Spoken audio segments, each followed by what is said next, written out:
They have a harder time because obviously they're performing opposite someone who's wearing a grey wetsuit with dots on their face and a camera rig hanging out the front of their face. So it takes a minute for people to look past that. It also is really hard on Jono because like so much of the character that you can lean into is what you're wearing, you know. And he is just phenomenal. His performance is breathtaking. On set, there were just moments where the entire set just came to a complete standstill, and on sets there's always someone getting ready for the next setup, and there were moments where literally everyone just stood still and just stared at the monitor.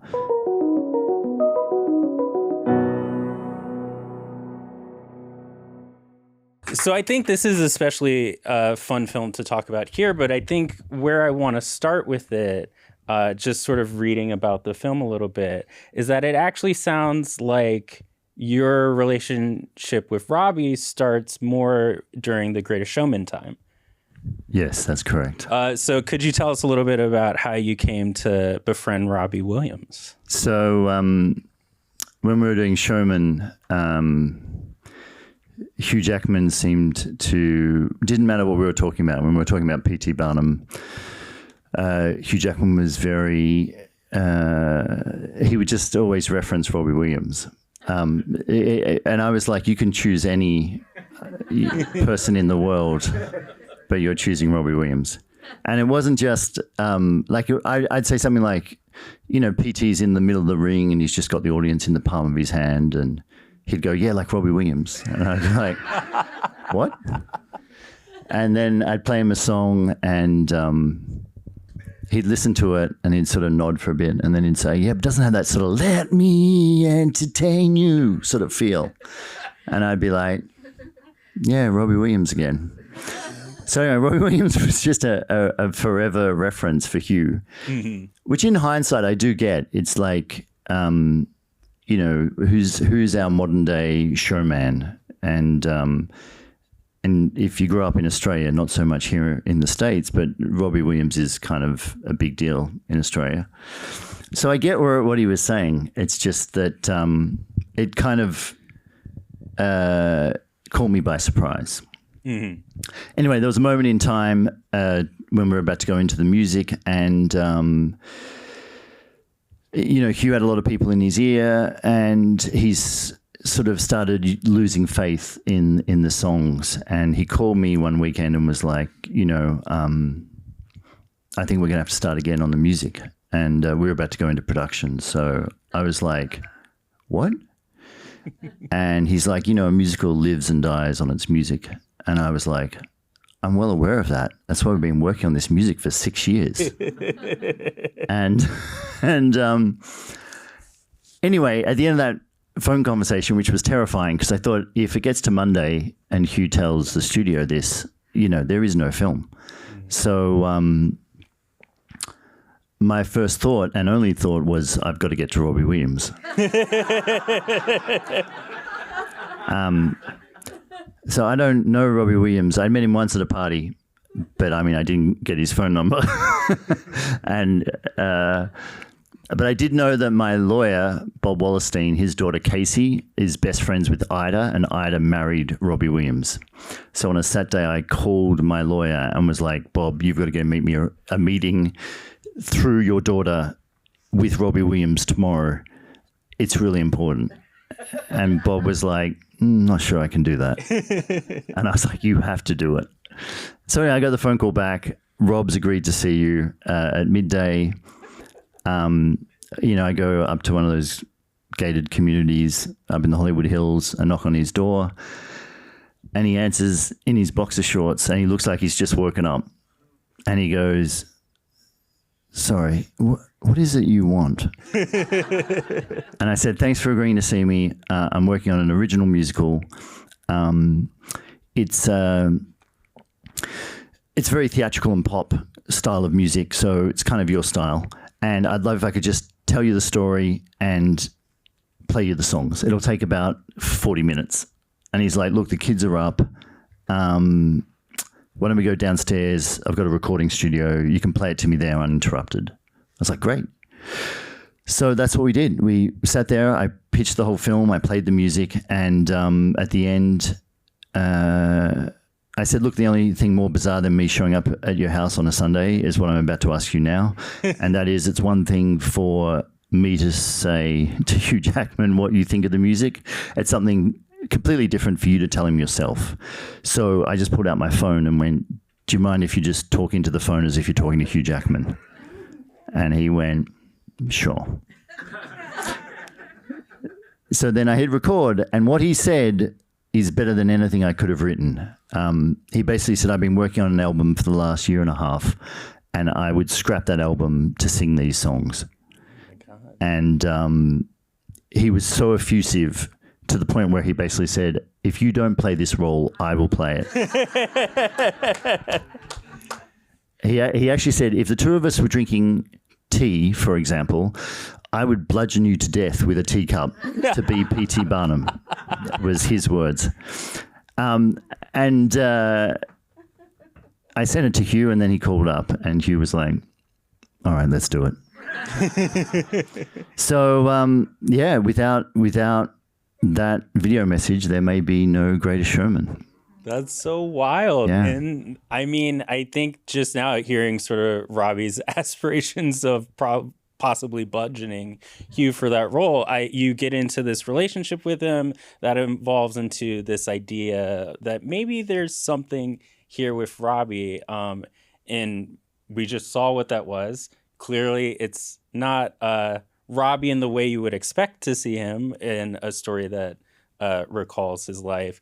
And so I wonder, we've heard sort of the reason why there's a monkey playing Robbie Williams, but I just wanted to know kind of the timeline to that decision. Was it ever a start of like, well, clearly if we're going to make a film about Robbie, this actor is who we need to get to play him? And I don't know if you were contacting Weta first.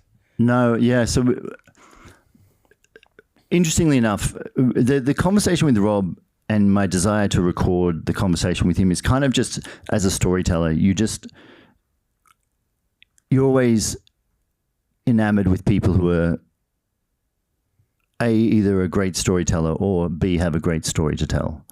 And he's both. He's in the way that he tells his story, he's a real raconteur. He's a great storyteller. So you can just sit there for hours and listen to him. And in doing that, I said to him, look, for the amount of drugs you've taken, I have no idea how long you're going to have these memories. So while you still remember all the details, we should record it. And he was like, and he was a bit sort of skeptical. And I said, look, it may be just for you to listen to in a nursing home one day, but you should really capture these stories. And I just said, look, you got a recording studio downstairs. So whenever I'm in LA, why don't I come over and we'll just sit and chat? And that is kind of what we did for a year and a half. Like every time I was here, we would just go and sit in his recording studio and just talk. And the majority of the voiceovers in the film are from that recording sessions. So they sound super casual because they are. It's not performative. It's not him reading a script.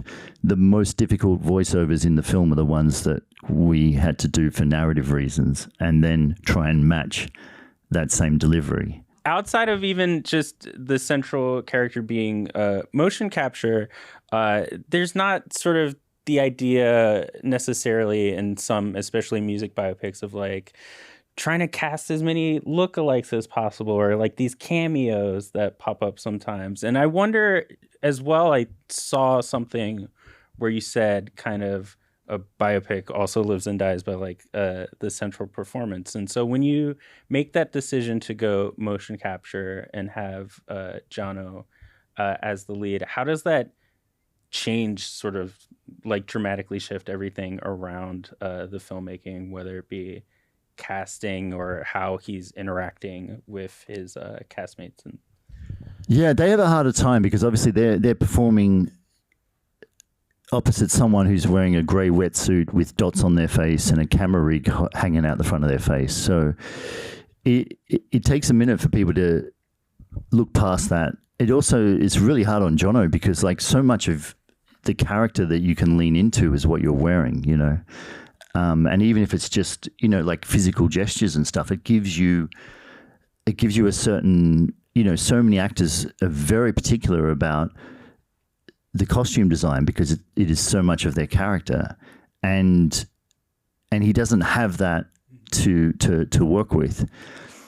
And he is just phenomenal. His performance is breathtaking. On set, there were just moments where the entire set just came to a complete standstill, and on sets there's always someone getting ready for the next setup, and there were moments where literally everyone just stood still and just stared at the monitor and at him and just was like, you could hear a penny drop. He just take after take after take would give like 150%. And there's some very demanding scenes that are really emotionally charged, and he just never held anything back. So I think for the other actors, they were really fortunate because playing opposite him was a real thrill. And it's beautiful as a director when you watch actors elevating each other, and some actors will play at a certain level, and when you put someone great opposite them, they rise to that level. And Jono's a young guy, but he's just got this he's just got this swagger when he walked in the room, even in all the ridiculousness that you wear when you're doing motion capture. Like, he was just the star, and he did that great thing of just draw everyone's gaze in the moments, in a way that his study of Robbie and the mannerisms that Robbie has, and if people know Robbie, it's quite interesting how much of them comment on what he gave in his performance, because he really had an evolution to young Robbie, who's got quite a high voice and a kind of childlike bewilderment at everything that's going on. He was 15 years old when he got into Take That. It's crazy young. And, and then to be thrust into the spotlight at that age. And then, Jono's evolution as he went through the ages it was incredible to see. And I think a huge part of my job and Weta and the artists at Weta was maintaining that performance in the digital character.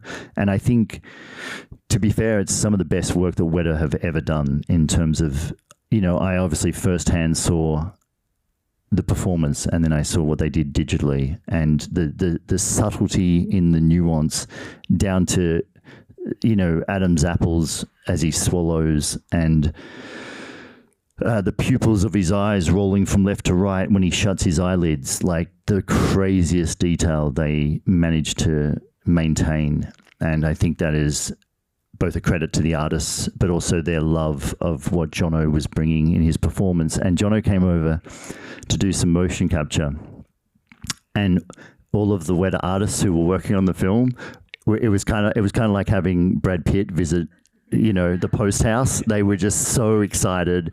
They were getting starstruck. Some of them weren't able to talk to him because they were too shy. It was so beautiful to see. And it is true. His performance in this is outstanding. And there's one shot of Jono in the whole film at the very, very end, at the end of My Way, when the audience is up on their feet and applauding. There's a close-up of Jono clapping himself. Aww. So, yeah, it's a little Easter egg. I love that, because I think what I was so impressed by, too, which, like, prior to research, I'm thinking of it as, like, well, he's there doing the motions, and then Robbie is just, like, in the booth, like, retelling all his stories and things like that. But it sounds like it was a very different process where I don't know sort of what was the level of collaboration between him and Robbie, or was it fully like him studying Robbie from afar to capture not just the movement, but the essence of... Yeah, I think... so there was his study that he'd already done separate to meeting Robbie. And then before we started shooting, obviously Rob and Jono spent time together out in Australia where we filmed the majority of this. But I think by that stage, like, Rob was already blown away by what Jono was doing. And it was one of those things where, Rob's much older now than the young kid that Jono's playing. And I think he just found it an absolute joy watching Jono perform, just because he'd done such an incredible detailed study of what is it that makes Rob and his expressions and the way his mannerisms and his walks. And I mean, even just like when he walks from one side of the stage to the other, like Rob has this real swagger, and Jono just nailed it. So the very first thing we shot was the end, was My Way. So the stage and the orchestra and the thrust and the whole bottom floor of Royal Albert Hall was all shot in Stage 6, which is the biggest sound stage in Melbourne at Docklands. And then we shot the whole sequence, and then we cut it all together. And then Rob put on 2 nights at Royal Albert Hall in London with everyone in black tie. And then we had to give them eye lines, and he had to go and sing with them because the audience is singing along to My Way. So we had to get them to look at certain eye lines and sing My Way. And they'd paid to be there, so they weren't really wanting to hear direction. So on the Sunday night, it was a disaster because everyone had been drinking from midday. And if anyone knows what it's trying to like direct a drunk British crowd, it was pointless. And then so we got very few shots that actually lined up with what we filmed. And then on the second night, we basically had to get nearly all of them, and bless the people on the second night. They were amazing. They stood when they had to stand. They clapped when they had to clap. They were just incredible. But at the end, Rob came running off stage and he's like, "You got it?" And this amazing producer on the film also sits on set with me, and he cuts everything in. So he was cutting it all in real time to check it off with the visual effects supervisor to make sure that all the shots lined up, because they're moving shots, so they're moving cameras, so they have to lock. And it's not straightforward work. It was like, and we had everything except 4 shots, and I had to say, "Rob, you got to go back out."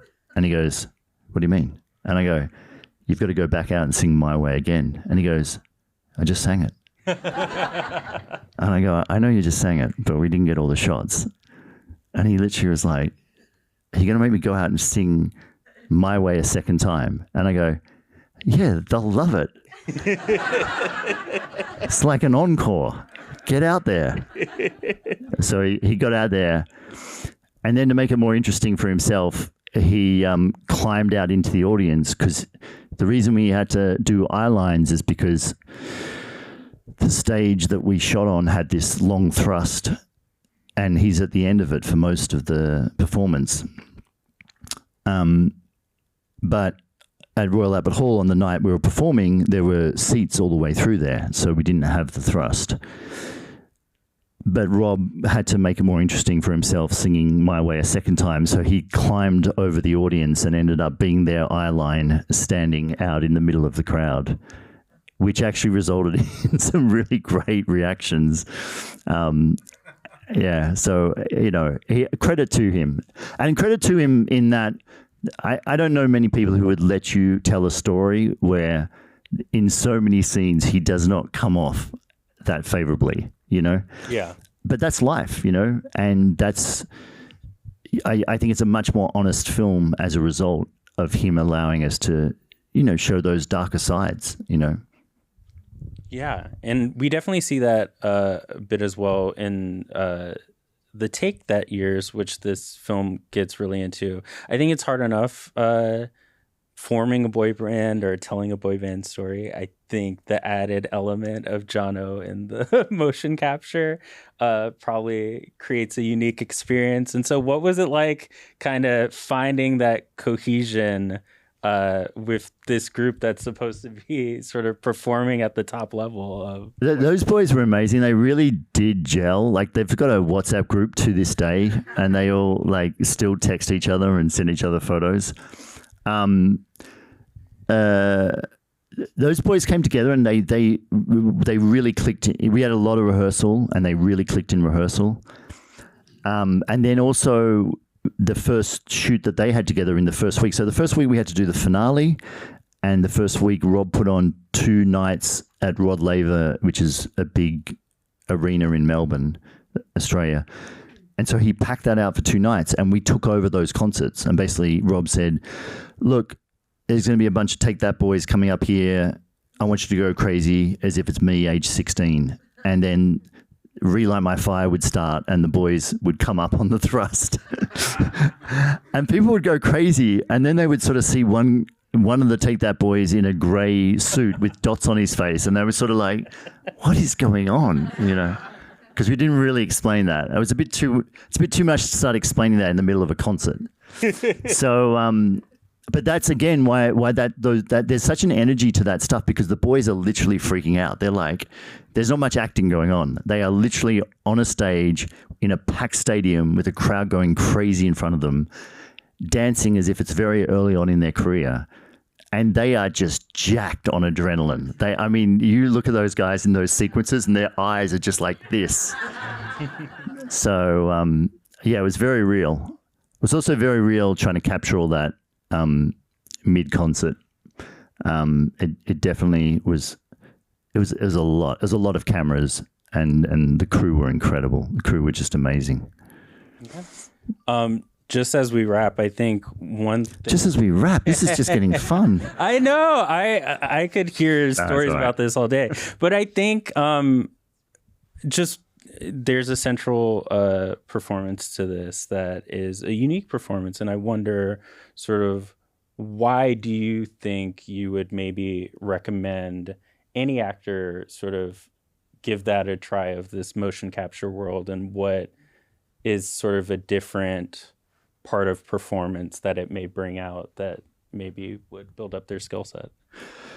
It's a really good question in that, you know, there's always different schools of thought, and, you know, you speak with Andy Serkis or you speak to people who've done it, and the thing that Jono said, which I really loved, is that he literally gave 150% every take, even if it was an over-the-shoulder shot, even if it was a wide. And the reason he did that is very early on, he learnt that we could use his performance from any take, even if the camera wasn't on him, because it's capturing his performance digitally. So he would, and I would say to him, just play. Like you don't feel confined to anything, even the direction I've given you. If we're doing an over-the-shoulder shot, just have fun. And some of those takes are the takes we used when we come around the other side. Some of those takes are the ones we use in extreme close-up. And the freedom that gave him and the fun that he had with it, it comes across in the performance. It's someone who is making bold choices. It's someone who's not feeling inhibited by the technology. And to me, it was a joy getting to scroll through all these takes where an actor is just going, I'm going to do this, and now I'm going to do that. And they're not, you know, he's not changing, you know, a little thing. He's playing a really wide variety of ideas out. And again, when you're in the edit, it's an absolute joy to have that depth of a performance. And again, we were so fortunate.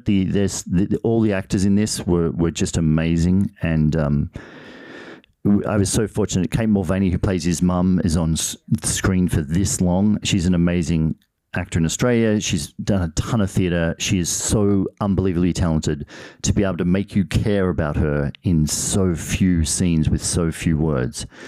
You know, Steve Pemberton from the UK, Alison Steadman, these people are just like the best of the best. And for me as a director, it was such a privilege getting to work with those people and have them embrace playing opposite someone who is playing a digital character, and no one held back, and it never affected anyone's performance. And even as a director, it was hard for me to see past, you know, you know, there's a few things in rehearsal where you've got a camera sticking out the front of someone's face.